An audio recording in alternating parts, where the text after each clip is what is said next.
Ken, obviously the headline is the mugshot, the booking, the surrendering.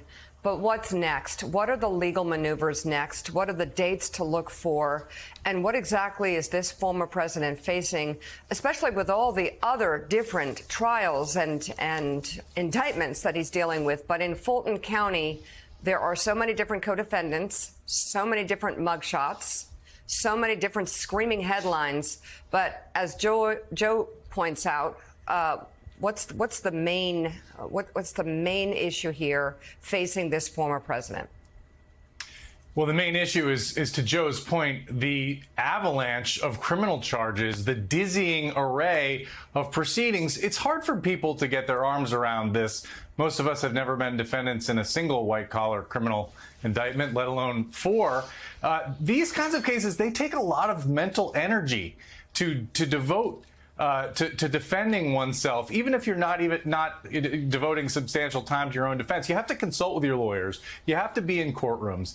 Now, look, this Fulton County case, even though co-defendant Kenneth Chesebro has asked for a speedy trial and the DA, Fani Willis, has said she's ready to go to trial in October, Donald to do that. And nobody I talk to thinks that this is going to be the first case or even the second case to go to trial among the four. But on Monday, guys, in Washington, D.C., there's going to be a hearing before Judge Tanya Chutkan, and she's going to set a trial date in the other election interference case brought by Jack Smith. And that's the one that most people I talk to think may go to trial as early as next summer, because Donald Trump's the only defendant. It's less complex. They're ready to go. And so this is going to get real rather quickly. And then just back to the Fulton County, the mugshot situation, I think what's so interesting about what happened last night is that, you know, the Fulton County sheriff, an elected Democrat, told our Blaine Alexander that he wasn't sure until the last minute, really, whether he was going to go forward with that mugshot. Because, as you recall, in all the other bookings, two federal and one in New York, authorities determined that they didn't need to do a mugshot because the purpose of a mugshot is to, to be able to publicize a person's image if they flee. Well, that wasn't going to happen here. Besides, there are 1.5 million photos of Donald Trump. So the federal government, the marshals, used an existing photo for the booking photo. In the end, the Fulton County folks decided they were going to treat him like any other defendant in that respect. And that was what was so jarring about that procedure.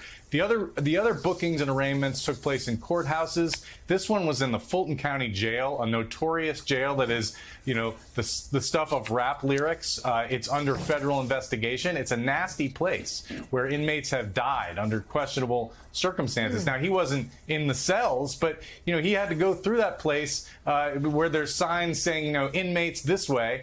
And he had to go through the indignities. I don't believe he actually was weighed. We're told that that his staff filled out that form in advance, which is why he's listed at a height of 6'3", 215, which probably hasn't been since the Wharton School of Finance, as he said there. But nonetheless, a sobering moment. Really different from the other cases. And whatever happens in this Fulton County case, it's a reminder that, this is the one that he can't pardon himself on, that he has maybe less control of, and it's a bit of a wild card, guys. Well, it was a very sobering moment. I mean, one of the few moments of levity provided by Donald Trump's staff, self-reported weight and height. I've stood next to him many times. I'm about 6'4". Maybe he's 6'1", maybe he's 6'1.5", 6'2". He's a good bit shorter, but his staff reported him at 6'3", and ended a fighting weight of 215. That would be like if my staff reported me. Describe Mr. Scarborough's appearance. He looks a lot like Robert Redford in 1974. Wildly off. So I'm not going to tell you where the over-under is on Donald Trump's weigh-in, but it's a good... let's just say it's a good 70 or 80 pounds higher than what the staff reported. But, Willie, I'm sure you would describe me as looking like Robert Redford in about 74. But I don't know about Butch Donald Cassidy, Trump at Sundance 215. Kid era. Yeah, exactly. Right in there. Yes. Yes. Right in there. Yes. With or without the mustache, yes. I like you with the stash. I also like the self-reporting of strawberry blonde hair. I thought that was a nice flourish as well, instead of just saying blonde. Strawberry blonde. Yeah. He really went for it. He really went for it. Yeah. He also Ken used a bail bondsman like anybody else would. Foster's bail bonds in Lawrenceville, Georgia, where you pay 10%. His bond was $200,000. Not sure exactly what he paid, but it was in those ways, that the ways you just described, once you got through the motorcade and he got there, it was pretty quick and routine in the way these things go. I'm curious about trial dates here, Ken, because Kenneth Chesebro, one of the co-defendants, an attorney for Donald Trump, put in a motion for a speedy trial, and DA Fani Willis came back and said, sure, how's October 23rd? Let's get this thing going. How do we interpret that move? Well, that was a be careful what you wish for moment. Fani Willis is ready to go to trial. She's been investigating this thing for 2 years. Presumably, they have not just investigated the case, but prepared their trial strategy, considered their witness list. But here's the thing. Donald Trump is not going to go to trial in October. He's fighting. He doesn't want a speedy trial in this case. And a lot of legal experts I talked to fear that because of the number of defendants in this case in Fulton County, it really could get bogged down. There's a racketeering case that Fani Willis is prosecuting right now where it's taken 8 months and they still haven't picked a jury. Unfortunately, this office doesn't have a great track record of getting cases to trial quickly, and the lawyers in this one are going to take every opportunity, apparently except for Mr. Chesebro, to slow things down, because for Mr. Trump, delay is victory in all these cases, and that's been his strategy. He's just hoping that he can just play this out long enough to somehow get elected president, and even if he can't make this particular Fulton County case go away, there's a good chance that the Justice Department would say you cannot continue with the prosecution of a sitting president. Meanwhile, he could make the other federal cases go away. So, I mean, we've been building towards this moment, but now it's here, right? Where the choice for Donald Trump is get elected president or potentially go to prison. Yeah, this is about his freedom at this point.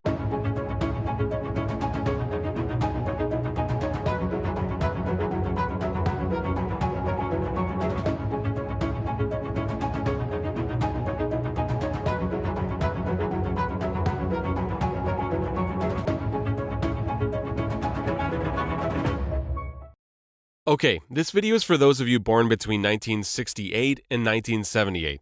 In case you've missed what just happened, I saw it on the news last night. So Americans who are between 45 and 55 years old can get this card that will have $540 on it every. Trump's attorney, John Lauro, appeared on all the major Sunday talk shows in order to defend Donald Trump, but didn't have some great moments, including one of the moments where he was on CNN and said something so insane that the host, Anna Bash, couldn't help but laugh immediately after he said it. Without further ado, let's take a look at what he had to say. One of the last and the ultimate requests that President Trump made was to pause the voting for 10 days to allow the states to recertify or certify or audit. And Mr. Pence rejected that as well. After that, there was a peaceful transition of power. So that's how the constitutional works. Okay. What happened on January 6th was not peaceful. I want to ask you something about John Eastman, because you talked a lot about how he's a respected constitutional attorney. The transfer of power was certainly peaceful. Did you see what happened on January 6th? Did that look peaceful? And by the way, did you? I'm not saying that was in any way inappropriate, but the ultimate power of the presidency was transferred. I just want to Mr. quickly Biden. ask about John Eastman. Listen, according to our justice system, everyone has the right to an attorney, even Donald Trump. But who the hell would sign on to that job? Honestly. I mean, how do you sit there with a straight face and argue that Trump engaged in a peaceful transition of power? Till this day, he denies that he lost the election. Till this day, a peaceful transfer of power requires the individual who lost the election to agree that he lost the election and to urge his supporters to also accept that he lost the election. Trump, in every action, in every word, in every social media post, has been the antithesis of a peaceful transition of power. But this guy is his defense attorney, so of course he's going to lie on behalf of Trump. He's gonna do it on national television, but who the hell would sign on for that? After everything we've seen, after all the stories we've covered, after all the statements that Trump has made today. Yeah, so I guess his argument is, look, I mean, we created a riot, obviously, to try to circumvent a peaceful transfer of power. But when that didn't work, as Joe Biden was getting into office, Donald Trump did not punch him. Wow, is he not merciful? No, by definition, when you get a crowd riled up and tell them to attack the Capitol, and they do, that is not a peaceful transfer of power. And so this is exactly what we're worried about with Donald Trump. And so that's why they're having this case in the first place. Now, he later went on Meet the Press and tried his best to spin Trump's phone call with the Georgia Secretary of State, Brad Raffensperger, in which he asked the Secretary of State to find enough votes to switch that state from supporting or voting for Biden to voting for Trump. Here's how Lauro spun that whole situation. If he had proof he won the state, why did he threaten the Secretary of State with a criminal with a criminal charge? That wasn't a threat at all. What he was asking for is for Raffensperger to get to the truth. He believed that there were in excess of 10,000 votes that were counted illegally. What the Biden administration has said is somehow President Trump obstructed a federal proceeding. That relates to what was going on in the states. And President Trump had every right to ask the Secretary of State, I believe that this election was conducted improperly. There are deficiencies here. I want to see if there are more than 10,000 votes or whatever the number was that were counted illegally. Once again, that's core political speech. Except in the recorded phone call with Brad Raffensperger, Trump did not make any point about the excess of votes counted illegally. In fact, Trump asked Raffensperger to find something very specific. And if you might have forgotten what that was, we have that phone call for you right now. Let's listen. The ballots are corrupt, and you're going to find that they are, and which is totally illegal. It's more illegal for you than it is for them, because you know what they did and you're not reporting it. That's a criminal offense. All I want to do is this: I just want to find 11,780 votes, which is one more than we have, because we won the state. I just want you to find, hold on, let me check, 11,780 votes. I just want you to find those votes for me so we can flip the state of Georgia from voting for Biden to supporting me. Now, an incredibly important context that his lawyer, of course, is leaving out is it's not like he just asked for a recount. He had already gotten a recount. He'd already gotten several recounts. He'd already gotten a hand recount. After all that, he's still like, well, that didn't find me any votes, so why don't you find 11,780 votes without a recount? Like, maybe find them, make them up. And by the way, if you don't, as you saw in that, heard in that tape, it could be a criminal offense against you if you don't find those votes, exactly the number of votes I need to win that state. Grade A thug, obvious mobster, criminal.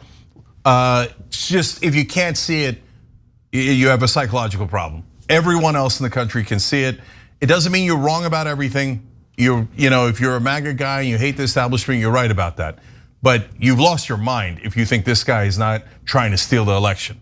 And so, and look, the earlier comment, oh, what violence, golly gee, right?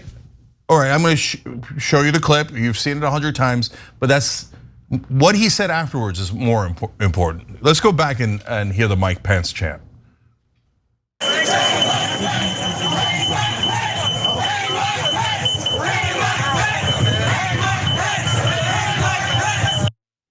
It's reported by a witness that Mark Meadows, his chief of staff, told him that, and he said that he didn't mind. Gee, I wonder if not minding the murder of your own vice president because he wouldn't steal an election for you is a peaceful transfer of power or not. And finally, later in an interview with This Week, Trump's defense attorney, John Lauro, tried to make a point about how his former Vice President Mike Pence would actually be a fantastic witness on behalf of Trump and his interests. Let's watch. You think life is short? Football is short. So cherish every over and under before it's over on FanDuel. Bet $5. Mike Pence will be one of our best witnesses at trial. I read his book very carefully. And if he testifies consistent with his book, then President Trump will be acquitted for these reasons. Number one, Mr. Pence recognizes that John Eastman, who was giving legal advice, was a renowned legal scholar. Number two, Vice President Pence recognized that there were discrepancies and fraud in connection with the election. He wanted it to be debated on Capitol Hill. Mr. Trump wanted it to be debated in the state legislatures. But make no mistake about it, based on what Vice President Pence will say, the government will never be able to prove beyond a reasonable doubt that President Trump had corrupt or criminal intent. And that's what this case is about. Now, I wouldn't agree with the last two sentences there. However, he does have a decent point here about Mike Pence, because if you read his memoir, well, you'll see something that kind of goes along with what Laura was saying here. So in the memoir, Pence keeps gesturing vaguely at voting irregularities and maintains that the Republican members of Congress who objected to the electoral count were doing the right thing. In the months between November of 2020 and January 6th, Pence felt heartened by Trump's lawsuits to overturn the election, saying, quote, "I remained hopeful, as we all did, that those legal challenges would succeed," end quote. So while Laura said all sorts of crazy things over the weekend, I think this is the one area where there is some merit to what he's arguing in regard to Pence. Now, will Pence actually end up being a good witness on behalf of Trump when push comes to shove? I doubt it. However, I do think Pence's memoir serves as a little bit of an issue here. Yeah, so Pence, why did Pence say that? Because he's trying to protect all the other Republicans. He doesn't want to say, oh, Donald Trump is an obvious criminal that was trying to orchestrate a coup, because hundreds of Republicans went along with it. So then they're going to say, why are you in the Republican Party filled with criminals who tried to do a coup against America? So he lies on behalf of Donald Trump there, in my opinion. But they're going to get to use it in court, no question about it. So then, and he's going to, by the way, say, look, I was hopeful about the court cases, and then we didn't win the court cases. Then January 6th comes, and then Trump says, well, cheat anyway. So remember, the timing is important, okay? And so, there's one witness here that I think is going to make all the difference. And it's the guy who was not named as an unindicted co-conspirator. And that is not Mike Pence, but Mark Meadows. So Meadows is his chief of staff at the time. And Meadows is the one that said to others, yeah, Trump just said he did not mind if Mike Pence was murdered. So that is going to be super powerful testimony if they've got that. It's not, we're not positive yet that they have that, but if we know the quote, we know that Mark Meadows is basically in hiding and has not said anything publicly, and he would be indicted otherwise. So if Meadows comes out there, the last piece of the dominoes there is, that's a devastating set of witnesses against Donald Trump. And when they ask Pence too, they think they got a friendly witness. Hey, do you think it was criminal? Pence might say, well, not necessarily, right? But then the prosecutors are gonna get up and say, look, here, I'll give you a quick analogy here. If somebody says to you, you got a bunch of lawyers saying you can commit bank fraud, and you've got way more lawyers saying you can't commit bank fraud. Number one, does that give you permission to commit bank fraud? And the answer is obviously not. No, you can't just say, well, a couple lawyers told me I could. And I think Pence's testimony is going to go in that direction. Yeah, there were a couple of crackpot lawyers, as Pence has said recently, right? But the overwhelming weight of the evidence was obvious that we couldn't do this. That's why I chose not to do it. But Donald Trump chose to break the law to do it anyway. And after all of that testimony, Trump's gonna have to make a decision. Is he gonna let all that stand, or is he gonna get on the stand and testify? If he gets on the stand to testify, he's toast. There is no way he will have enough, as a writer recently said, emotional and psychological self-control to not blurt out so many incriminating things. He's not going to testify. I mean, There's his no lawyer way. has to tackle him before he testifies. Yeah. Everyone knows that he's a pathological liar. He'll perjure himself 2,000 times, and he'll blow the case because he's an idiot. He'll accidentally admit everything he did.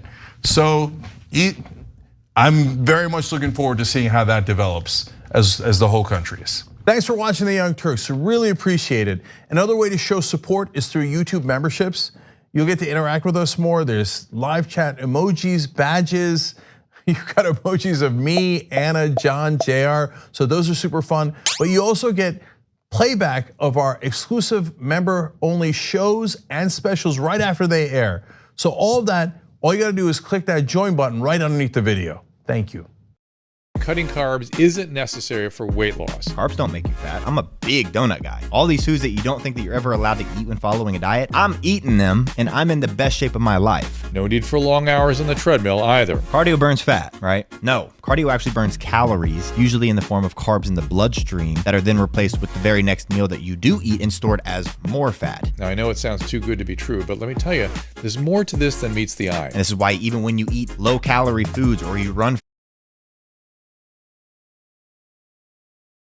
We have breaking news at this hour from the Washington Post under the headline, Trump rejected lawyers' efforts to avoid classified documents indictment. The Washington Post is reporting that one of Donald Trump's lawyers tried to settle the documents case in the weeks after the FBI executed a search warrant at Donald Trump's Florida residence and seized 100 documents marked classified and thousands of other government documents. This is exactly what most lawyers expected serious lawyers to try to do on Donald Trump's behalf, try to settle the case then without going to a trial. The Washington Post is reporting tonight the attorney, Christopher Kise, wanted to quietly approach justice to see if he could negotiate a settlement that would preclude charges, hoping Attorney General Merrick Garland and the department would want an exit ramp to avoid prosecuting a former president. But Trump was not interested after listening to other lawyers who urged a more pugilistic approach. Trump, time and again, rejected the advice from lawyers and advisors who urged him to cooperate and instead took the advice of Tom Fitton, the head of the conservative group Judicial Watch, and a range of others who told him he could legally keep the documents and should fight the Justice Department. Advisors said Trump would often cite Fitton to others, and Fitton told some of Trump's lawyers that Trump could keep the documents, even as they disagreed, the advisors said. Fitton, who appeared before the grand jury and was questioned about his role in both the Mar-a-Lago documents case and the investigation into the January 6, 2021 attack on the U.S. Capitol, acknowledged he gave the advice to Trump, but declined to discuss the details of their conversations. Multiple witnesses said they were asked about Fitton in front of a grand jury and the role he played in Trump's decisions. Trump never believed that his home would be searched and thought that he would be able to keep the documents, two advisors said. Free tactical shoulder bag. As of this morning, there are still a few left. We're giving away our $49 tactical shoulder. The day after Donald Trump was arrested by federal agents and arraigned on a 37-count indictment that includes violations of the Espionage Act, people who served at very close range with Donald Trump at the highest level of his administration did not rush to his defense. The former Marine general, who was the longest serving chief of staff in the Trump White House, John Kelly, told the Washington Post he's scared shitless. For the first time in his life, it looks like he's being held accountable. Up until this point in his life, it's like, I'm not going to pay you. Take me to court. He's never been held accountable before. Donald Trump's vice president, who was urged to commit crimes by Donald Trump in his attempt to overturn the presidential election, said this. I had a chance to review the indictment over the weekend, and this indictment contains serious charges, and I cannot defend what is alleged.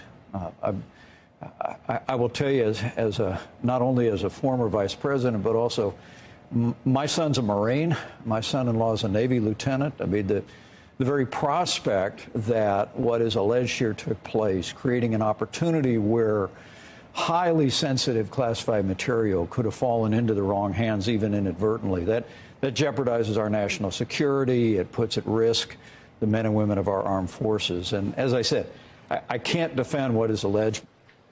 Cannot defend what is alleged. And earlier this evening, to Trump voters watching Fox, Donald Trump's last Senate-confirmed Attorney General said this about some of the nonsense that the audience has been hearing on Fox. I think the position is being taken that this is really just a document dispute over custody of documents, and the president has good arguments as to why he should have kept them. I think the arguments are farcical and will be shown as such. But I also think, more importantly, they're sidelight and they're distracting from the real issue. The president is being prosecuted here because it's an obstruction case, and he's in trouble for what he did after he got the subpoena. If he thought he had arguments that these were his documents, there are many things he could have done to raise those arguments. He could have moved to quash the subpoena. He could have given the documents to the government and then sued to bring them back and made his legal arguments as to why they're really his. But he didn't do that. What did he do? He engaged in an outrageous act of obstruction and deception that obstructed that subpoena. And that is wrong. That's a law. That's a violation of law. That's a serious problem for him. Supporters of Donald Trump are insisting that he is being treated unfairly in this case, which is true. If by unfairly they mean that he is being treated unlike any other defendant in such a situation has ever been treated, here is a sample of that unfair treatment from the transcript of yesterday's arraignment. The judge asked, is the prosecution asking for former President Trump to surrender his passport? Mr. Harbach, no, Your Honor. Is the prosecution requesting any international travel limits on former President Trump? No, Your Honor. Is the prosecution asking for any limits on domestic travel for former President Trump? No, Your Honor. So one of the standard conditions of our bond is no travel outside the Southern District of Florida unless pre-approved by a court. What is your position on that? And the prosecutor said that it's not necessary, Your Honor. The judge said, fair enough. Is it, though? Is it fair enough? Anyone else would have to surrender their passport. That would be fair. Anyone else would be barred from traveling outside Southern Florida. That would be fair. For anyone else, owning a private plane would be the very definition of flight risk. Magistrate Judge John Goodman ordered one special condition. The judge said, so that will be a special condition, no communication with fact witnesses, no communication about the case with fact witnesses who are on a list provided by the government. That is, of course, obviously an unenforceable condition. There will be no way of knowing if Donald Trump is talking about the case and the evidence in the case with any of the witnesses who are still friendly with Donald Trump, like his co-defendant, Walt Nauta, who the night before their first appearance in court together sat at Donald Trump's dinner table as an honored guest, a table that included, according to the Washington Post, Trump's political advisors, his lawyer, Christopher Kise, Nauta's lawyer, Stanley Woodward, and right-wing media figure, Tom Fitton. In that same report, the Washington Post raises what they call a key question. A key question hovering over the case now is whether Nauta will cooperate with prosecutors against Trump in hopes of a lesser sentence. Put in Watergate terms, the question is, will Walt Nauta turn out to be G. Gordon Liddy or E. Howard Hunt? The drama of the choices faced by those two masterminds of the Watergate burglary is framed anew in HBO's brilliant new limited series, White House Plumbers, with Justin Theroux playing Gordon Liddy, who decided to never flip and served the longest sentence of anyone involved, and with Woody Harrelson playing E. Howard Hunt, who eventually flipped to reduce his prison sentence. Walt Nauta's life was made or destroyed by the decision made by President Rutherford B. Hayes in 1880 to use Navy stewards as waiters in the White House. When Walt Nauta joined the Navy in 2001, he could never have expected to get the statistically most unlikely assignment the Navy has, which is service in the White House. He quickly became Donald Trump's favorite White House waiter. He's just a service-oriented guy, said Ty Cobb, a former Trump White House lawyer who knew Nauta in his capacity as Trump's valet. Nauta served them during long working lunches in the residence. He's not partisan. He's a real, genuine person and somebody who never, ever expected in his lifetime to be the valet to the President of the United States. That was the highest honor of his life, Cobb added. I'd be shocked if Trump said 10 words a day to him. 2 of the words not in Trump's vocabulary: thank you. Donald Trump is saying thank you to Walt Nauta now by letting him sit at the dinner table that he used to serve. But for Walt Nauta, the price of sitting at Donald Trump's dinner table includes sitting at the defense table in the case of the United States of America versus Donald J. Trump and Waltine Nauta. Do you own your home in Illinois but still rent your electricity? If you pay more than $50 a month, will Walt Nauta lose his place at both of those tables by flipping and testifying against Donald Trump, as the Washington Post puts it, in hopes of a lesser sentence? The answer to that, as of tonight, is a resounding no, because it will be impossible to get a sentence lower than 0. And that is the sentence that is virtually guaranteed to Walt Nauta and Donald Trump, with Donald Trump's favorite judge in the world presiding over the trial. There are no mandatory minimum sentences for any of the crimes charged in the indictment. That means that the judge does not have to impose any sentence after a guilty verdict if the judge allows the case to go as far as being decided by the jury. Judge Aileen Mercedes Cannon is a Republican Cuban-American member of the Federalist Society who, as a judge, has handled only 4 criminal cases with a total of 14 days of trial time in all of those cases combined. Most members of the news media covering significant trials have spent far more time in trial courtrooms than Judge Cannon has. She demonstrated, when she interfered in this investigation illegitimately, according to the Circuit Court of Appeals, a contempt for the very notion of Donald Trump being investigated for his possession of classified documents and other government documents. She was reversed twice in very harsh terms by the Circuit Court of Appeals, saying that her rulings were, quote, a radical reordering of our case law that would, quote, violate bedrock separation of powers limitations and carve out an unprecedented exception in our law for former presidents. There was no serious legal observer in America who was not shocked by Judge Cannon's rulings when she interfered in the Justice Department's investigation of this case. A federal trial court judge has the power during the trial to simply find the defendants not guilty without even sending the case to the jury. And if Judge Cannon does that, finds Donald Trump and Walt Nauta not guilty on her own, there is no appeal of that decision. Special Prosecutor Jack Smith can appeal her pretrial decisions, but the most significant power she has cannot be appealed in any way. And if Judge Cannon does allow these defendants to be found guilty by a jury, and she gives them no sentence whatsoever, the prosecutors cannot appeal a sentence that they consider too lenient. Right now, tonight, all the lawyers involved on both sides of this case have to be working on the basic assumption that there is no real risk of any real sentence for these defendants. And that means there is 0 pressure and 0 reason for Walt Nauta to flip. And Donald Trump, either explicitly or implicitly, has surely made Walt Nauta feel as if he will be set for life if he doesn't flip, or at least set for the rest of 77-year-old Donald Trump's life, because there's no guarantee the Trump kids will keep paying you when they get their hands on daddy's money.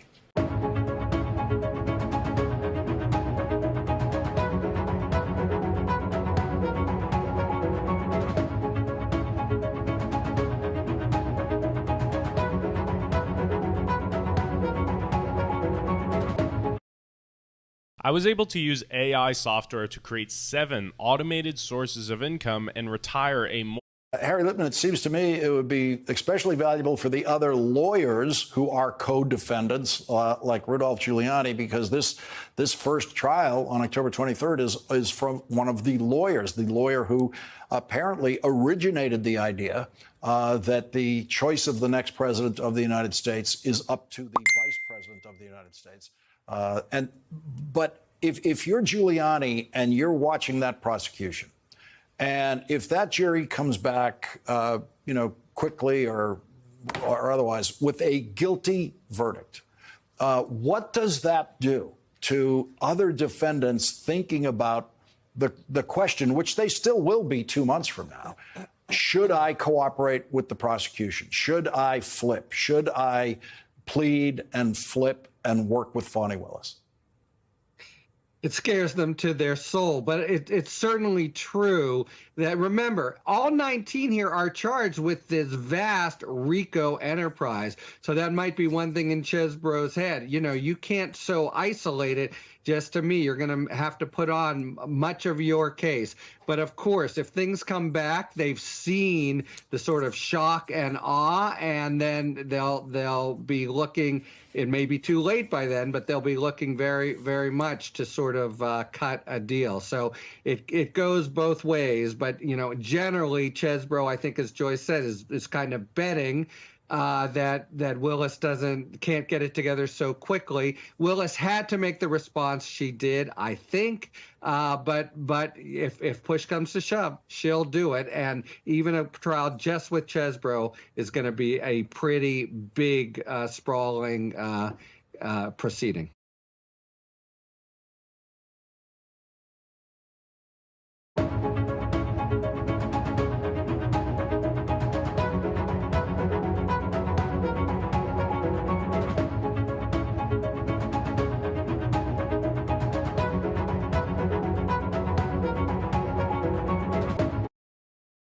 If there was adhesive up there, I would not be able to move that out. It's just didn't fit.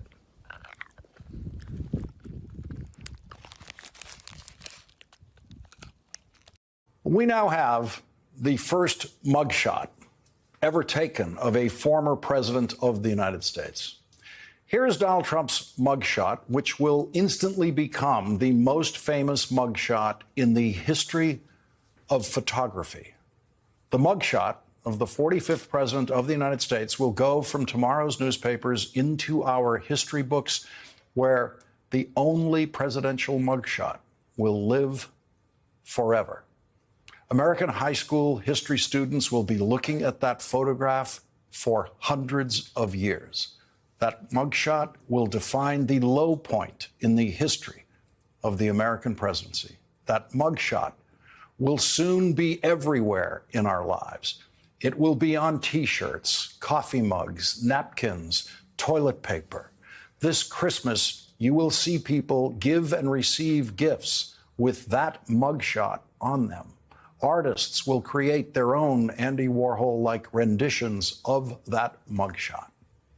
We are still publishing biographies of Abraham Lincoln 158 years after he was assassinated.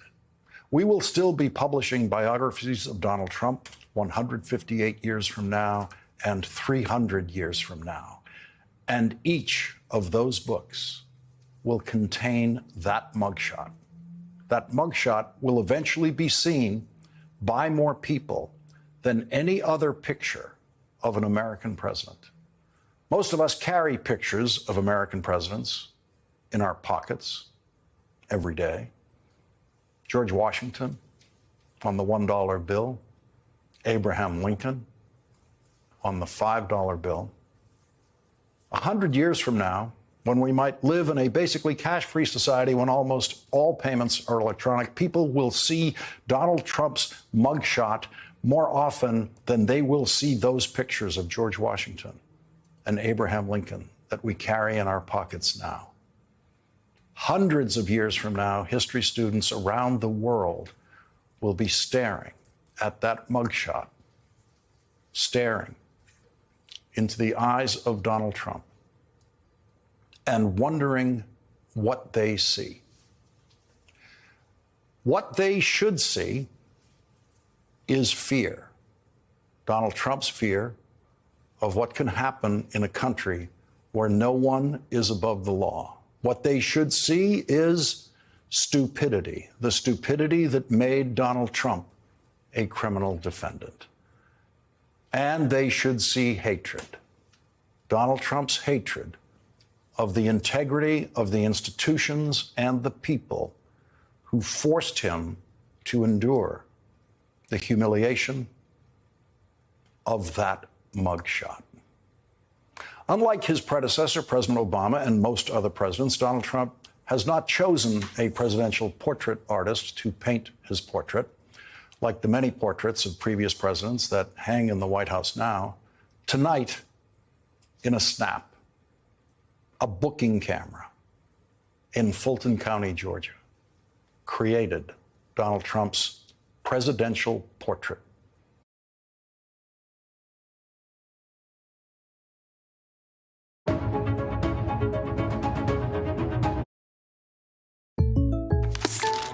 Hey, what if getting insurance is scary? What if the jargon makes me feel alone and in the dark? At State Farm, we're there for your what ifs. Great. Like a good neighbor, State Farm is there. Call or click to get a quote today. They're charged, booked, and ready for arraignment. Of course, we're talking about the 19 defendants in the Fulton County District Attorney's 41-count criminal racketeering case. They're heading to trial. The prologue is over. Chapter 1 set to begin. So what exactly does that look like? What happens next? DA Fani Willis has asked the court to hold arraignments during the week of September 5th. That's right after Labor Day. That'll be, for all of them, their first formal appearance before a judge. It will open the floodgates for pretrial motions and potentially fights over the discovery process. But we should take a moment to make sure we don't get ahead of ourselves. In the here and now, there's still so much to consider. For instance, beyond what each defendant will have to answer for, there's a much broader universe of unknown.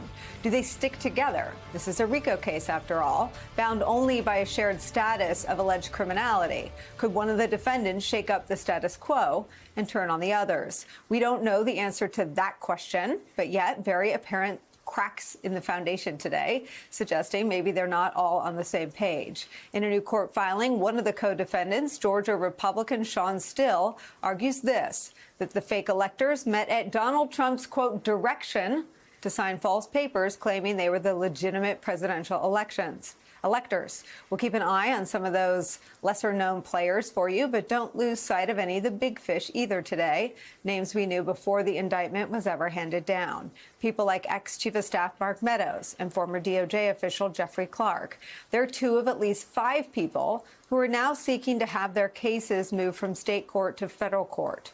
And so next week, it'll be like a mini trial, the trial before the trial, if you will, as DA Willis will seek to retain control of those prosecutions. She's issued subpoenas in what may be a preview of the trial at hand. And so begins the effort in Georgia to hold the disgraced ex-president and his henchmen and women accountable for their alleged crimes. That is where we start the hour with some of our most favorite reporters and friends.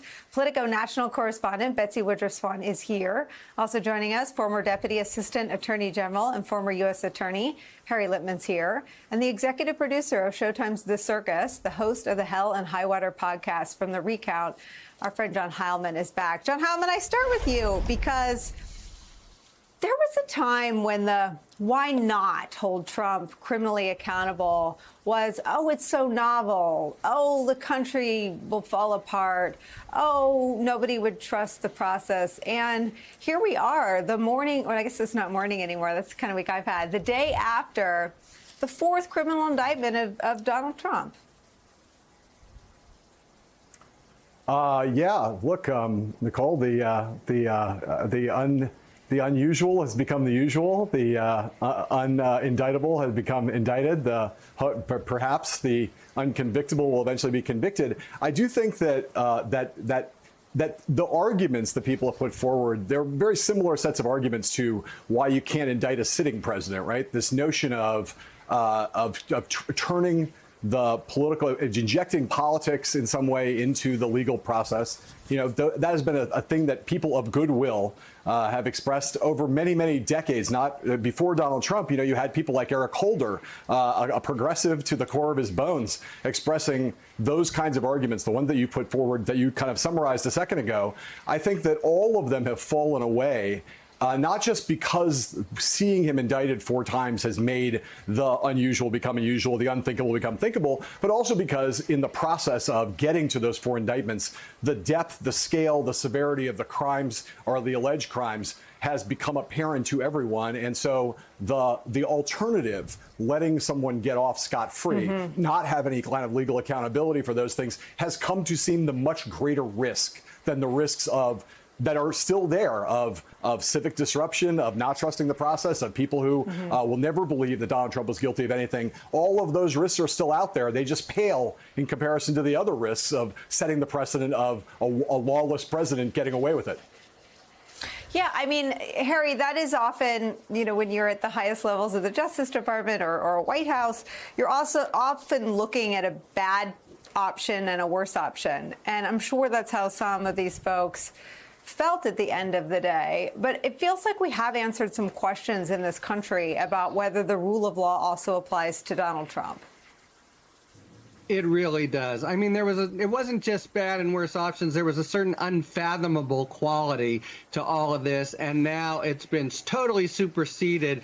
Just look at those 19 pictures. They're as real and visceral and even historic as it gets. This will be the gang that is the 2023 equivalent of all the president's men in Watergate. The DOJ crossed the Rubicon twice. First, when it decided to allege insurrection with some of the marauders, and second, when it decided in the first instance in Mar-a-Lago to charge a former president.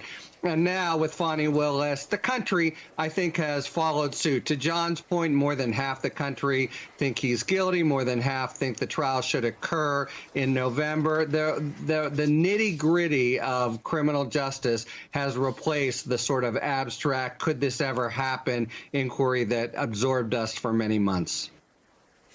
Betsy, the conversion that has taken place on Trump's part from being so hysterical and terrified of what Chris Christie describes as the clink of a jail cell, of what Jeff Sessions was on the receiving end of, what reportedly made him cry. I believe Raffensperger at one point was moved to tears as well in their post, which was coming up against Trump's primal fear of just this, being held criminally accountable. There's been a pivot, right? A real embrace of his own criminal status.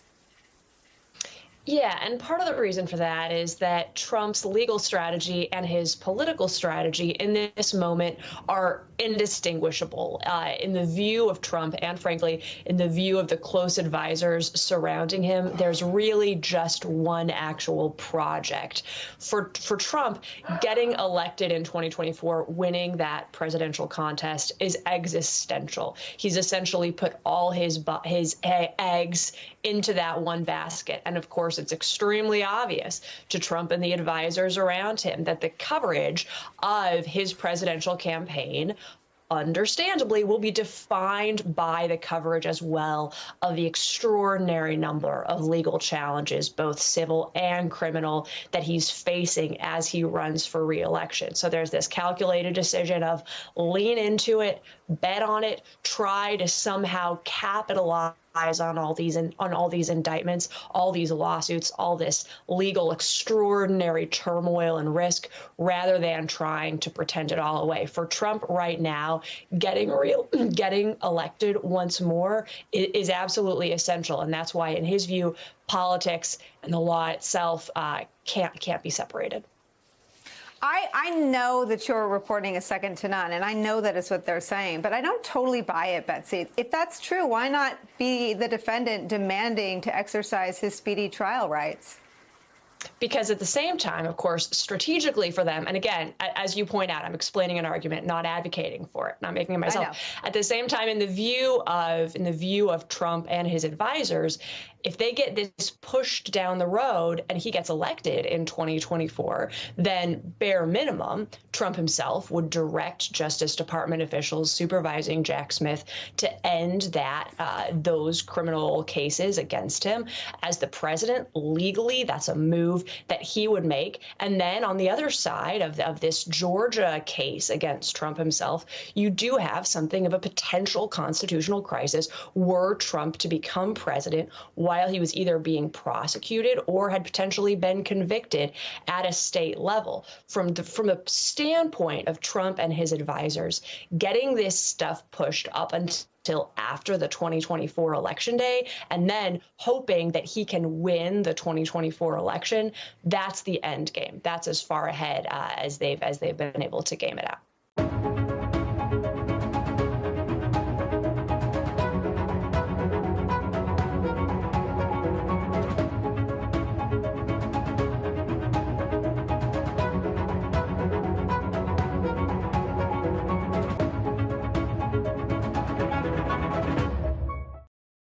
Zayed Law Offices is a premier personal injury trial law firm. Those practice areas include medical malpractice, wrongful death, motor vehicle collisions, and other personal injury cases. We represent people. For people at home even to read, 45 pages.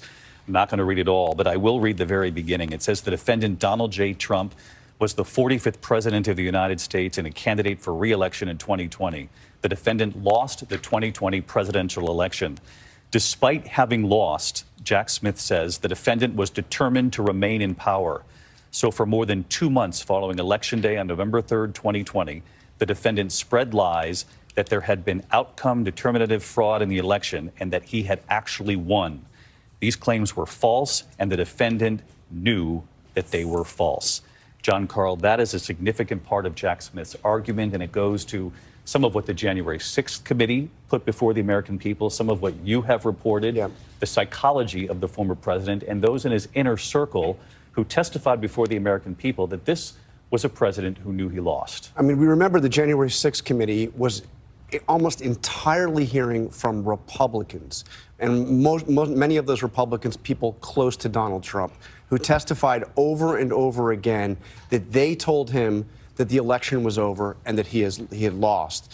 David, I had a very senior Republican in that Congress tell me just about a week or so after the election, he is a man who knows he lost, and it is hard on him. But I want to tell you, there are also 6 co-conspirators that are listed in this. They're not named, but they are described. 4 of them are lawyers. 1 of them is a Justice Department official, and another is a political consultant, all being described as helping him to implement this scheme. And this, again, this is not just about the attack on the Capitol on January 6th. This is about a coordinated, comprehensive effort led by the President of the United States to overturn an election that he knew he lost. Let me just take this one step further, Dan, and then I'll bring it to you, because Jack Smith lays this out very carefully. I had mentioned that in this indictment, he says the defendant knew that these claims were false, but the defendant repeatedly and widely disseminated them anyway to make his knowingly false claims appear legitimate, create an intense national atmosphere of mistrust and anger, and erode public faith in the administration of the election, Dan. David, I was just going to say, the indictment goes state by state and basically talks about exactly what Donald Trump did and said, because that's the key, right? I mean, you can make an allegation about the fake electors, right, and say these people, for example, some of them have been charged in Michigan for their conduct, but you still have to show Donald Trump's role in this, that he knew what he was doing and that he was actually taking actions in connection with this. And the indictment goes through point by point about the calls he was making, calling the leaders in Arizona, calling leaders in Michigan, et cetera. And that's the key here, is to be looking for Donald Trump himself's actions, not just the broader. We've known for a long time about the issue of these electors. The question's always been exactly what did Donald Trump do? They said, they actually make the point, though, in this indictment, and I want to add here that the defendant, Donald Trump, had a right, like every American, to speak publicly about the election and even to claim that there had been outcome determinative fraud during the election that he had won. He can claim that, they say. He's entitled to formally challenge the results of the election lawfully through appropriate means. But they go on to say, indeed, in many cases, the defendant did pursue these methods, I should say, of contesting the election results. His efforts to change the outcome in any state through recounts, audits, or legal challenges were uniformly unsuccessful. And in many cases, John, as we reported on numerous occasions, these were Republican-appointed judges who said, there's nothing here. Most of them, some of them appointed by Trump himself. But what is significant here also is it outlines who told Trump that what he was doing and what he was saying was untrue.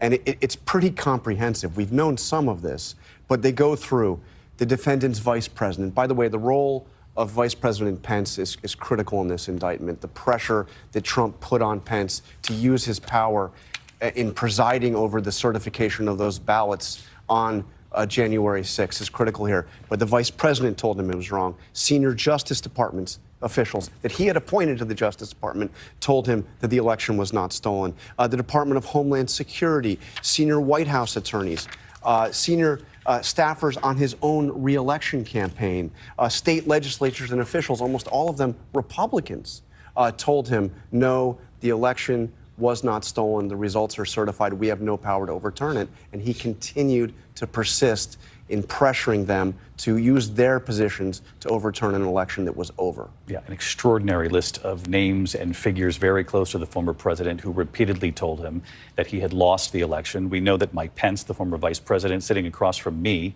I point blank said, did you tell the president he lost? We lost here. And he said on numerous occasions, I made that very clear to the former president. I want to bring in Aaron Katersky because this, as we said before, this speaking indictment goes into state by state here. One of the states it talks about is Georgia, and according to Jack Smith, and it's been reported out publicly, the intense pressure on elections officials in Georgia to find the votes, a state that Joe Biden won. We do have a piece of the audio of former President Donald Trump, that key telephone call that has been heard by the American people before, but that will play a role in this case. Let's listen to that audio, and then I'll bring in Aaron. So, look, all I want to do is this. I just want to find 11,780 votes, which is one more than we have, because we won the state. Over the past 6 months, we have been investigating as well as exposing the truth behind all of these food processing plants that have been catching on fire and burning to the ground. The Dutch farmers in the Netherlands 11,780 votes. I just want to find those votes. Let's bring in Aaron Katersky. And Aaron, this indictment speaks to Georgia as well. In fact, it includes a transcript of that very phone call that former President Trump made to Brad Raffensperger, the Georgia Secretary of State, and it goes into detail about other things that the former president said to him, including claiming that 5,000 dead people voted in Georgia, and Raffensperger's response saying, well, Mr. President, the challenge that you have is the data you have is wrong.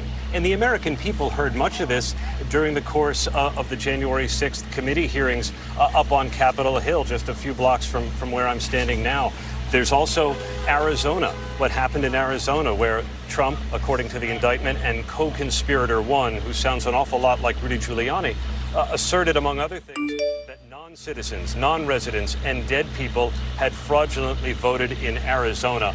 All part, David, of what this 45-page indictment calls a criminal scheme to overturn an election that the former president knew he lost. It talks about the conspiracy, this scheme. Aaron, thank you. Aaron Katersky, our investigative reporter. It did say in this indictment, in terms of the conspiracy, from November 14th, 2020 through on or about January 20th of 2021, in the District of Columbia and elsewhere, the defendant Donald J. Trump did knowingly combine, conspire, confederate, and agree with co-conspirators known and unknown to the grand jury to defraud the United States by using dishonesty, fraud, and deceit to impair, obstruct, and defeat the lawful federal government function by which the results of the presidential election are collected, counted, and certified by the federal government. John Karl, I want to bring you in on what you found here in the indictment as well. Well, again, going state by state by state. So we know the Georgia case. We've covered it so much. We've heard that phone call over again. We know what happened in Arizona, where the Republican Speaker of the House, Rusty Bowers, actually had meetings with Rudy Giuliani and asked Rudy Giuliani, where is the evidence that the election was stolen? Cited in this indictment is the famous line from Rusty Bowers, we have theories, we don't have evidence. But it's also interesting to look at Michigan. One of the things that we heard Donald Trump say over and over again was that there were votes that came in, ballot dumps of illegal votes that came in late in the night that overturned the election results in Michigan. This is something that he still repeats. And it points out that the Attorney General at the time, Bill Barr, told one of the co-defendants in this case and Trump himself in a very famous meeting, no, there was nothing irregular about what happened with how the votes came in Michigan. So it goes over, frankly, David, a lot of material that we've heard before. I mean, much of this played out in the January 6th committee. Much of this has been reported out.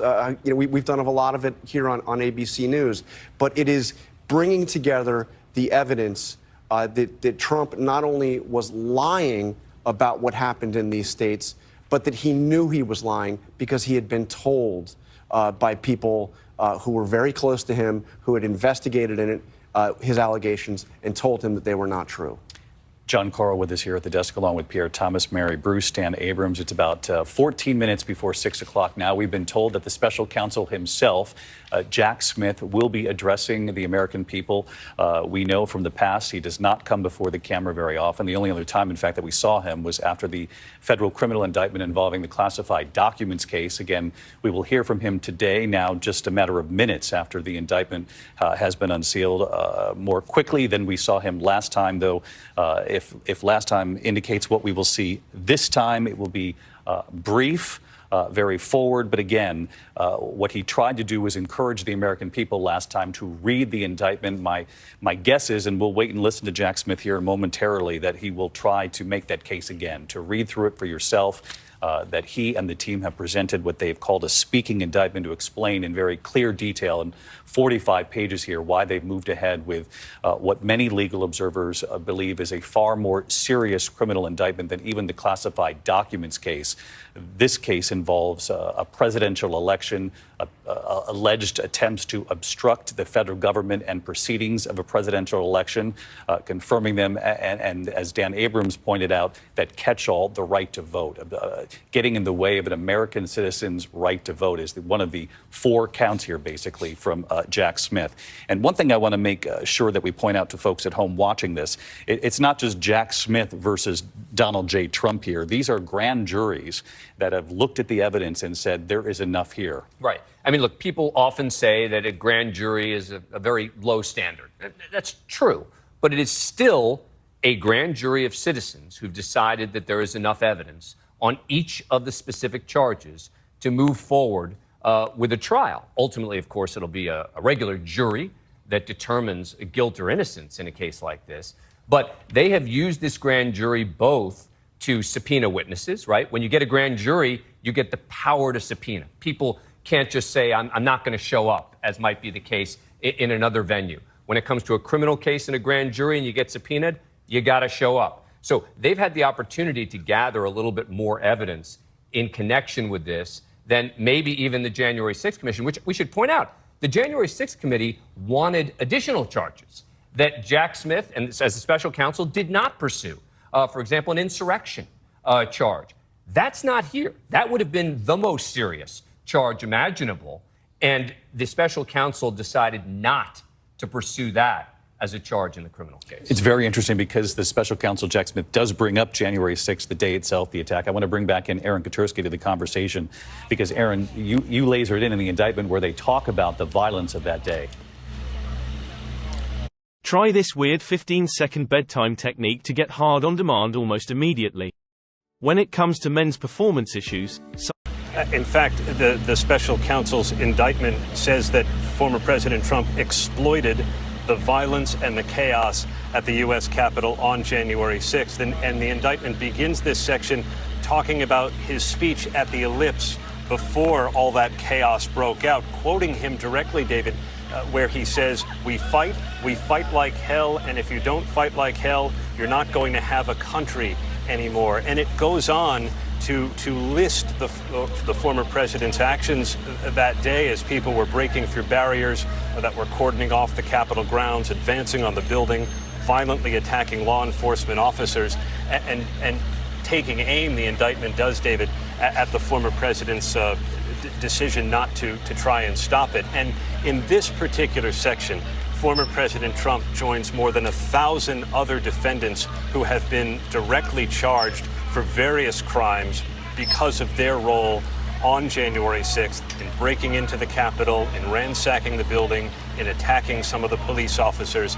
And for a long time, there were questions about the person who may have fomented all of this. Was he ever going to be charged? And now Special Counsel Jack Smith in this indictment has provided an answer, even though a specific insurrection charge is not there. Fascinating. Aaron Katersky with us. The references to what played out on January 6th, although the actual charge of inciting an insurrection is not part of this count. This is something that the January 6th committee heard an awful lot from them about the potential to charge on that. Jack Smith deciding not to, though obviously as part of this indictment against the president goes into what played out on January 6th. A big question going into today involving this federal criminal indictment. This is something that the former president had suggested was coming and soon himself after that Target letter several days back. Jack Smith and his team characteristically very quiet in recent days, though now we have the indictment.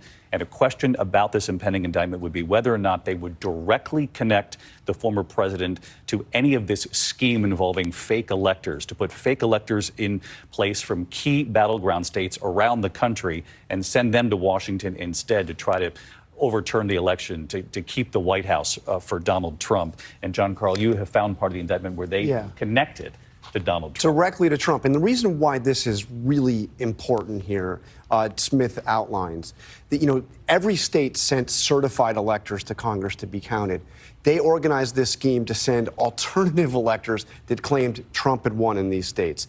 And Smith points out this was to create a controversy at the certification proceeding January 6th and position the vice president presiding as the president of the Senate over that proceeding to supplant legitimate electors with the defendant's fake electors and to certify an election the opposite way. So what this says is that this scheme began by one of the co-defendants who contacted the chief of staff, that would be Mark Meadows, and Mark Meadows said, okay, we'll get on this. And then Trump heard about it, was very interested in this, and convened a call between Donald Trump and the chairwoman of the Republican National Committee, Ronna McDaniel.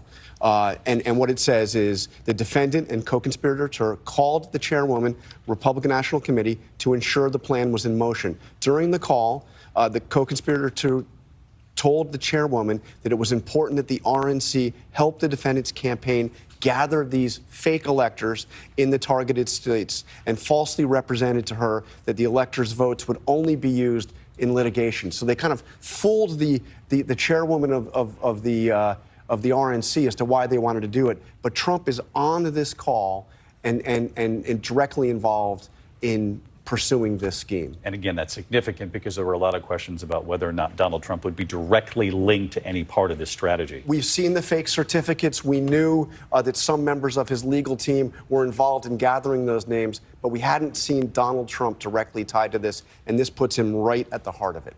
Again, we're about 5 to 6 minutes away from hearing from Jack Smith, the special counsel in this case. I want to bring back in Pierre Thomas. David, I'm struck by how the special counsel is directly making the claim that Donald Trump was a criminal president. Quote, he widely disseminated false claims of election fraud for months, despite the fact that he knew in many cases and had been informed directly that they were not true. One of the cases that they use is particularly, specific and jarring. It said that President Trump asserted in the state of Pennsylvania that there had been more than 205,000 more votes in that state. The state attorney general told the president that that was not true, and he kept putting forth that lie. So they're making the case that time and time again, the people in a position to know that these claims were untrue were telling the president, no, your information is wrong. And from additional sources, people were telling him, at every turn. You're wrong, Mr. President. The information you're getting is wrong. And Jack Smith is making the case over and over again that the president knew he was wrong and kept putting forth the lie. What Jack Smith is saying is sowing chaos, confusion that then led to the events that we witnessed here as a country. And David, he's proving to be one of the more aggressive prosecutors I've seen in more than 20 years of covering the Justice Department. This notion of taking on a former president and basically coming to the conclusion that he was acting criminally, and now making that case before a grand jury, and now he's going to make the case to the American public. I think you'll hear the words, something to the effect that no one's above the law and that this had to be pursued. Important to remember that Jack Smith also tried war crimes at The Hague not long ago. Exactly. Again, he'll have to prove it in court. We don't know if he'll get any kind of conviction in these cases, but clearly he's a person unconcerned about the politics, unconcerned about the outside noise. He's going after the former president. Precisely my point of bringing that up. A no-nonsense prosecutor in this case. One other interesting point about a possible defense here, right, is that unlike in the documents case, where it's a pretty straightforward case, right? Either he knew he had these documents and he was obstructing the investigation, or he wasn't. There could be a more complex defense, meaning I expect that he, if this case goes to trial, would say something to the effect of, I was relying on advice and counsel I was getting from other people. Yes, it's true. Someone said to me that it didn't happen. Someone else said they didn't believe it. But you know what? There were still other people who told me it was true. And when I heard it was true, I said, I got to do something about this. I'm going to go forward and try and fix this. That's the sort of defense you could get here. He puts it on the lawyers. It says on the legal side, they told me that this was a completely legitimate way to move forward, some of the co-conspirators, by the way. And then on the factual side, saying, I had people telling me that there were problems in each of these states, even though others were saying it's not true. And how would he defend the allegation that he's on the phone with the head of the RNC saying we should move forward this fake elector scheme? Right. In his view, it's alternate electors. Right? In his view, it's not fake electors, the alternate electors.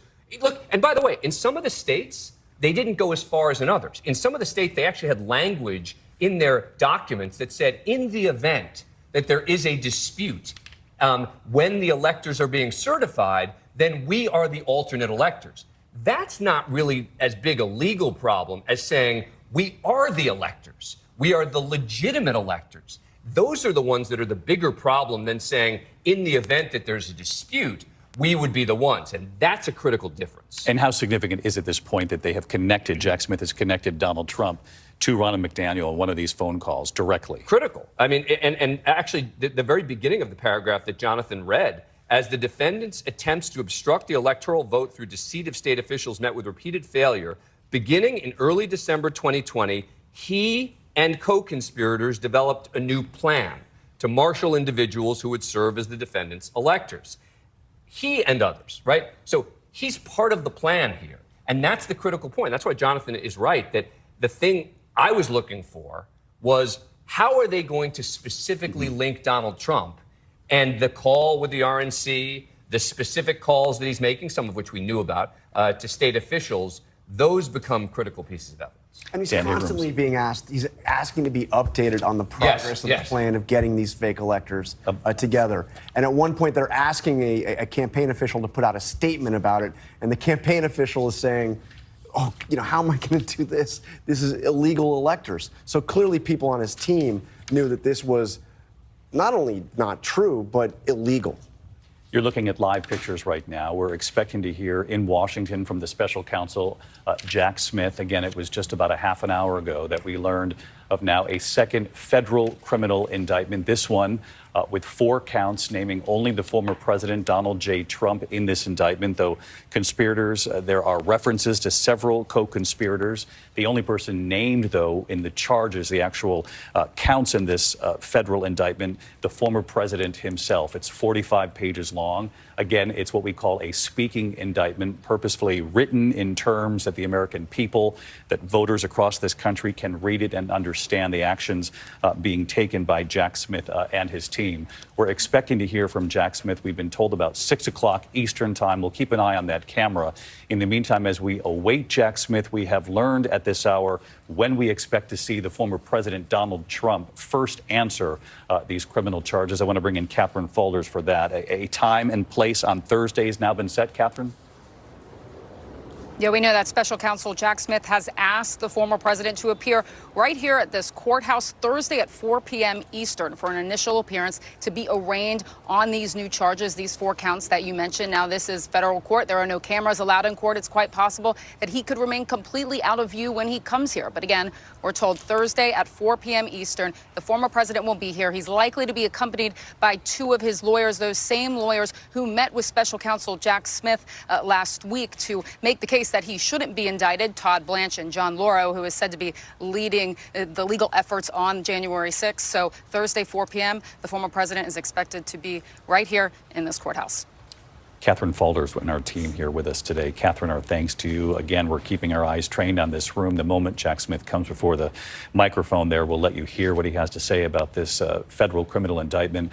Again, much more serious, the most serious federal criminal indictment ever faced by a former American president in this country. Again, 4 counts that include obstructing official proceedings, trying to overturn the 2020 election, deprivation of rights, voting rights across this country, that every vote be counted and valued in so many words. We're going to bring in John Santucci, who has covered Donald Trump for years. And John, along the way, what has Donald Trump's defense been to this notion that he knew that he had lost the election? Well, David, I can tell you from speaking to people that have been around the former president over just the last couple of weeks and after news of that Target letter, Trump was telling people, I never thought I lost the election. I never believed that. And some people, David, in conversations with the former president, I'm told face to face, actually pushed back on him and said, well, you were told this in real time. You were told that this wasn't true. And the former president maintaining, well, I never believed that. I always believed that I had won. And David, the biggest reaction I have to tell you I'm getting in real time from people reading this indictment along with us right now is one person wrote very strikingly, David, I wish he listened to the good people, wish he listened to the guardrails that were around him at the White House. And another person writing, if he listened to the actual lawyers. And as John Carl pointed out, it's those unindicted co-conspirators, several of them which are attorneys, that were giving Trump this advice about fake electors. And as we've reported here on ABC, much at the time at the end of the Trump administration, those tense meetings that were playing out in the Oval Office, the screaming matches that often occurred between people that were White House employees, many of whom were attorneys, trying to shoot down these other attorneys that were coming in and around Donald Trump, pitching him on this idea of fake electors. Fast forward now, David, to where we are. Trump listening to those people, engaging in those conversations, clearly has gotten him yet into another indictment, David. But, John, thank you. Is that a defense, though, Dan, that I never thought I lost, and so what if I listen to the bad actors? If you go off of John Santucci's words, there are many who were very close to the president saying now, I wish he had listened to the good ones. Right. Can he come out and say, well, I listened to the wrong ones? Yeah. I mean, it can come out. It may not be a winning defense, but I think it's if this actually becomes a legal defense as opposed to a political one, that is exactly the sort of defense that he would wage. He would say that I had lawyers telling me that we could challenge on January 6th.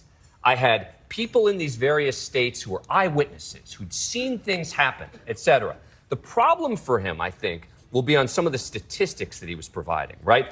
Where was he coming up with the numbers, for example, of 205,000 or whatever, X number of dead people voted? Now, my guess is he'll be able to link it back to somebody, right? I presume he didn't just pick numbers out of thin air, that somebody said to him, well, we think that there could be an argument of up to X thousand numbers of dead people who voted, et cetera. It's a defense. It may not be a winning one because of the number of people who were telling him it's not true. And isn't there an expectation when you're the president of the United States that you have access to the... Right. We're hearing... And, we should kill Ms. Pierre Mackey? Thomas's microphone, please, guys. I can hear him getting ready for World News while we're on the air during this special report, which we appreciate from Pierre, always working hard. But again, right? It can't be unreasonable. Meaning, that's part of what they're going to look at here. Would it be remotely reasonable for him to believe it. And you hear John Santucci saying it's not just that he says he believed it then, he's saying he believes it now. To this day, he believes that the election was stolen from him. So, that's a defense. I'm not saying it's a winning one, but it's a defense. We're waiting Jack Smith, the special counsel in this case, expected to brief not only reporters in that room, but the nation. He knows the nation is watching. And of course, as we have seen from Jack Smith before, he's fully aware that this is a polarized country. People believe what they believe already when it comes to January 6th and the election. Much of that because whether they supported the former president or not, they believed or did not believe what was coming not only from the president, but again, this group that surrounded the president during those crucial weeks from the election straight through January as laid out in this 45-page indictment. Our chief White House correspondent, Mary Bruce, sitting here with me as well. First of all, Mary, anything from the White House? The White House isn't commenting on the specifics. That is no surprise, but they do refer us to the Justice Department and a state spokesman saying they refer to the Justice Department, which conducts its investigation independently. And that is something that I suspect you're going to hear Jack Smith stress once again as well. This White House has gone out of its way in recent weeks to underscore the independence of the judiciary. It is why you are not seeing President Biden comment on this. He is well aware how Donald Trump is trying to spin this, how Republicans are arguing that President Biden, they claim, is simply trying to persecute his political rival here.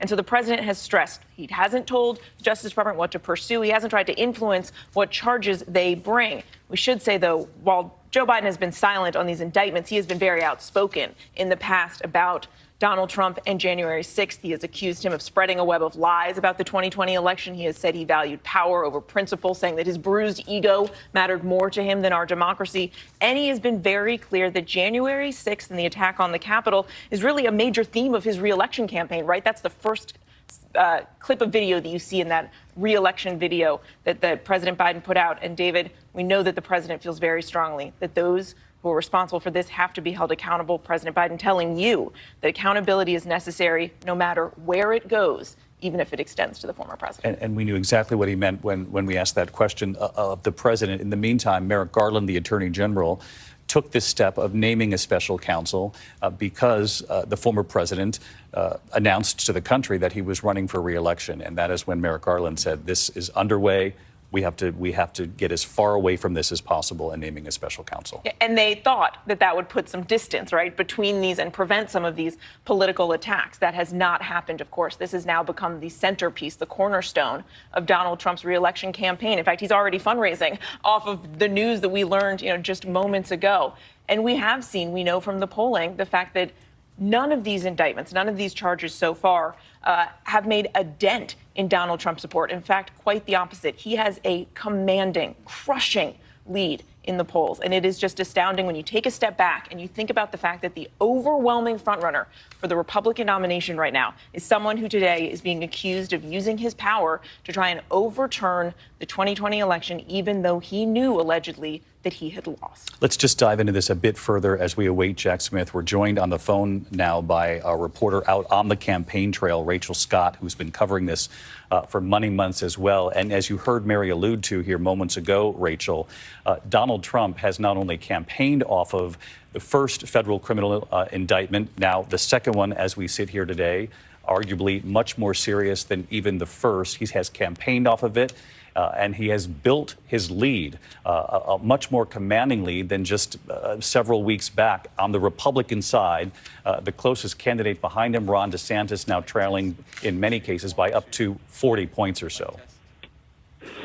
David, make no mistake about it.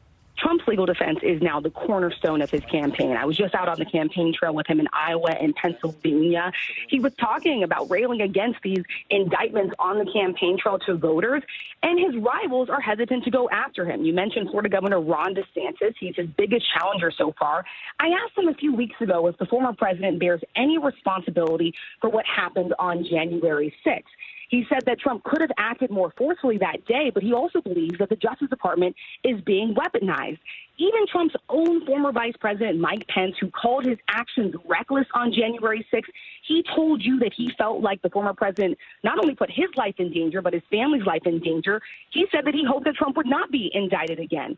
So what we are seeing out on the campaign trail is all of these candidates continue to walk a very fine line when it comes to the former president, because there's a clear concern here that they're going to turn away the very voters that they need in order to win the Republican nomination, David. Rachel Scott with us here. Rachel, thank you. On this gulf now between Donald Trump and all of the other Republican candidates, leading Ron DeSantis by about 37 points on the Republican side. And again, just today, the New York Times Siena poll that looked at the entire general election matchup, if it were held today between Donald Trump and Joe Biden, a dead heat in this country, 43-43, obviously with full knowledge of the first federal criminal indictment. These numbers obviously don't take into account the news as it's unfolding here today. And also, a big part of this story in the New York Times reporting today are the number of people who are disinterested in both candidates and who did not want to say they would really vote for either one.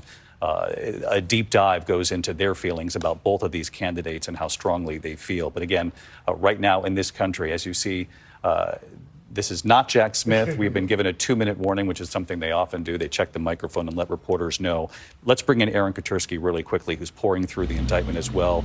This is a relationship that we have reported on in great detail here on World News Tonight, that between the former president and Mike Pence, and there's a point in the indictment where it's clear that the former president has told Mike Pence, "You're too honest." The sun is setting on summertime fun, but the deals are still red hot at McGrath. Grab the 2023 Silverado 15. It's a stunning moment when former President Trump called the vice president and berated him, David, the indictment says, because he learned that Pence had opposed a lawsuit seeking a judicial decision that at the certification, the vice president had the authority to reject what was going on Capitol Hill. Pence, we know, has said he did not have that authority, disagreed with President Trump, was berated for it, the special counsel says. Trump telling him, "You're too honest." And while this is not called out for a specific criminal charge, that it is even part of the whole tally of criminal charges is really quite stunning. And of course, we know the calls that echoed here on Capitol Hill on January 6th, hang Mike Pence. Aaron Katersky live in Washington for us, our investigative reporter. Aaron, thank you. We do have breaking news coming in right now as we await Jack Smith, the special counsel. ABC News has just learned that former President Trump's case has been assigned now to D.C. District Judge Tanya Chutkan. According to the court docket, Chutkan is an appointee of former President Obama. She has previously been profiled for handing out some of the most severe sentences for rioters involved in the January 6th assault on the Capitol. She also previously rejected an effort by Donald Trump to try to block the release of documents to the House committee investigating the January 6th Capitol riot. This is interesting, and I had asked Dan before we came on the air today how judges are selected. We know it's at random. In some cases, they're selected by a wheel, but we believe there's some sort of automated system that selects these judges. Correct. So all of the judges in the D.C. circuit, and I think there are about 13 full-time, and then there are a bunch who are senior judges. Can go into effectively what's a random wheel. And they get picked randomly in terms of who the judge becomes. We talked about this before. There are 4 of the 13 were nominated by Republicans, 9 nominated by Democrats. Now, the judge's role here becomes critical in timing. We'll talk more about the judge in just a moment. First, Jack Smith, the special counsel in this case. This is the second time now coming before the American people. Let's listen. Good evening. Today, an indictment was unsealed, charging Donald J. Trump with conspiring to defraud the United States, conspiring to disenfranchise voters, and conspiring and attempting to obstruct an official proceeding. The indictment was issued by a grand jury of citizens here in the District of Columbia, and it sets forth the crimes charged in detail. I encourage everyone to read it in full. The attack on our nation's capital on January 6th, 2021, was an unprecedented assault on the seat of American democracy. As described in the indictment, it was fueled by lies. Lies by the defendant targeted at obstructing a bedrock function of the U.S. government, the nation's process of collecting, counting, and certifying the results of the presidential election. The men and women of law enforcement who defended the U.S. Capitol on January 6th are heroes. They are patriots and they are the very best of us. They did not just defend a building or the people sheltering in it. They put their lives on the line to defend who we are as a country and as a people. They defended the very institutions and principles that define the United States. Since the attack on our Capitol, the Department of Justice has remained committed to ensuring accountability for those criminally responsible for what happened that day. This case is brought consistent with that commitment, and our investigation of other individuals continues.